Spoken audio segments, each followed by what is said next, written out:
what the EU asked China effectively to side with them in the competition or war, or call it as you want, with the US, is, a sign of discontinuity in its support to Russia's invasion of Ukraine. Without that, it's very hard for the Europeans to do anything, also because all their resources needs to be devoted to rearmament. And so the only person that can actually tell Putin to stop, since even Trump is not succeeding, is Xi Jinping. And Xi Jinping gave zero opening on that. Actually, in one of our newsletter, and therefore a podcast that we discussed a couple of weeks ago, we saw the article by the Chinese newspaper saying that, quite frankly, China doesn't want to see Russia losing that war, because otherwise the US will turn its attention only towards the Pacific and China. So effectively, it's kind of more of an admission that for China it's kind of good that the war in Ukraine continues. So given this massive sticking point, it's very hard for the EU and China to reach any form of agreement, which meant for the EU to return towards the US at whatever condition, which is what happened in Scotland. Now, given all this, the question is, what's going to happen from here? Well, on the 3rd of September, there will be the celebrations of the 80th anniversary of China's victory against the Japanese aggression, effectively, in World War II. And of course, Xi Jinping invited his new buddy, Putin, but he also invited Donald Trump. And is not yet sure whether Trump would go. And if he goes, whether there will be a bilateral meeting with Putin, which somebody has flagged, or even a trilateral with Xi Jinping as well, which will then look very similar to what people call Yalta 2.0.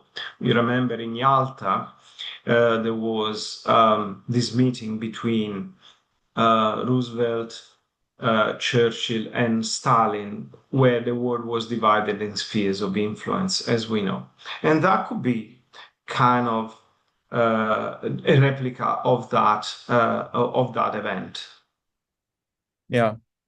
When could this potential Yalta take place? We know this connected perhaps to the 50-day ultimatum that Trump has given Putin. Yeah, exactly. So, as we said, it could occur on the 3rd of September or immediately after. And this is very much connected to the ultimatum that Trump made to Putin. These 50 days that were given to Putin to stop the war in Ukraine, that perhaps not coincidentally, and on the 2nd of September. It's like, you know what? Let's make this war finish. You got 50 days. On the 3rd of September, we go to Beijing, we celebrate the end of the war, and everybody wins. Why? Trump would reinforce its, self-made, let's put it that way, image of a peacemaker. Putin would finally find a way out of a war that it cannot win in current circumstances and is costing dearly. And Xi Jinping would win because he would be the convener of such a meeting, and it would show that nothing actually happens in the world today unless China is involved. But the problem of all this is, of course, where is Europe in all that? Is nowhere to be seen, has no part to play, which means effectively that he has to accept decisions that are made above his head, perhaps even against his own will. But as we saw with the, let's say, the double sham, if you want, that we saw in the last few days, first in Beijing and then in Scotland, politically Europe is extremely weak, kind of unable to leverage its massive economic presence. This is what really shocked people around the trade deal. Europe didn't need to really accept all those conditions. The trade surplus that the US has in services with Europe would give Europe a massive leverage to play with, and they didn't. Now, why was that? And here we conclude. It's because it's not all about trade, it's about geopolitics. It's because Europe was really afraid that Trump would withdraw from NATO, will withdraw perhaps from other international organizations. God knows the IMF, the World Bank, the UN. God knows what the US can do under Trump.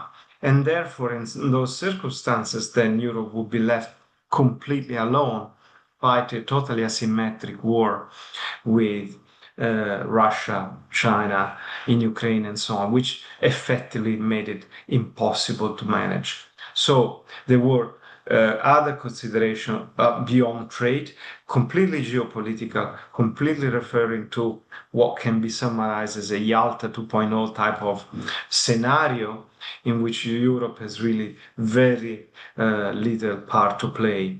And so we need to see whether Trump will go in that direction in coming weeks. Yeah. For years, I think Europeans have thought that Europe and the EU is broken internally, and now I think we're coming to realize perhaps externally the case might not be that different. Something we'll continue to watch for the weeks and months ahead. As always, Brunello, thank you so much for your time and insight. Thank you. Until next time.